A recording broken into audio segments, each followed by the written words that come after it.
Hi, Robin, Jeff. Got the x-rays that you sent. Glad to look at them. They're missing a little bit of information. This first x-ray, you can see the front part of the foot is not included in the view. So that enables me so that I can't show you where that lever arm is, how far out in front of the foot that toe actually is. But we'll do the best that we can. This second view that you sent to me is a bit oblique, meaning it's not a true lateral. So again, it's hard for me to establish the guidelines that I want to show to you. I'll do the best that I can with what I have here, and if you have questions, I'm glad to answer more questions. If I look at this first x-ray, in every horse's foot, we want to build it around the center of rotation. The center of rotation is at the distal end of P2, and we want to have equal proportions of support or foot both in front of and behind that center of rotation.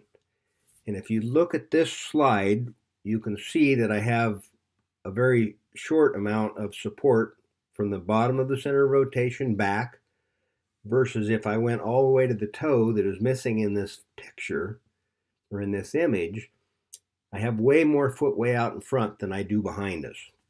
And we want to try to equalize that. It should be equal proportions. And so if we put our shoe on this slide where you see where the shoe needs to be at the end of the foot, it's got a long way to go. You need to have that shoe back there to give him caudal support. And then we need to back the toe up, not necessarily take the toe any shorter from the bottom because he doesn't have a lot of vertical depth there, but to move the shoe backwards underneath the foot. You can see where I would like to have that breakover where it should be at. If we go to the next slide, if you did that, then you would have equal proportions both in front and behind the center of rotation. And it all comes down to mechanics for horses like this. You've got to give them the mechanics. So he doesn't have a real positive palmar angle there. I would shoe him a little differently. I'll give you a couple examples. There's no black and white way to do it, but here would be an example of the heel fit. I want that shoe clear back, and you can go from the hairline straight down, and the horse will wear that shoe all day long. That's where the shoe needs to be to give him the caudal support. Otherwise, it's like he has a half a shoe on, and every time he takes a step, those heels sink down in the ground. Well, when he has the navicular issues, it's kind of like carpal tunnel in people. The more pressure we put back there, the more it hurts. So we have to have that shoe clear to the back of the foot. And then I want to have some kind of a breakover in that shoe to set it. I can set the shoe back so far on the foot, but then I can also grind or build that breakover back farther into the web of the shoe at the toe.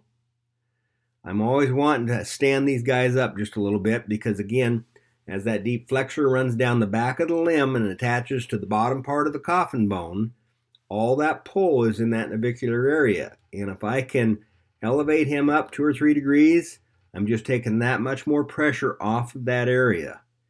And then I want to offer him some kind of protection, whether it be with a bar wedge pad or a full pad or something, some protection with either impression material or an Equipack product or something to give them cushion there, because that's what hurts, and I want to protect that and give them some cushion.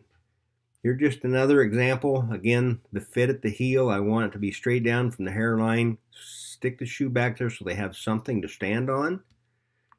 And here, this is a shoe that I'm using quite a bit here lately. It's a PLR shoe. It's got 3 degrees of elevation that's built into the shoe.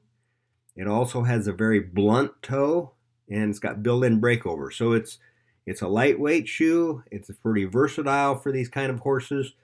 And I'm having some success with that. Not that it's black and white, it's not, but this is the direction that I would want to go.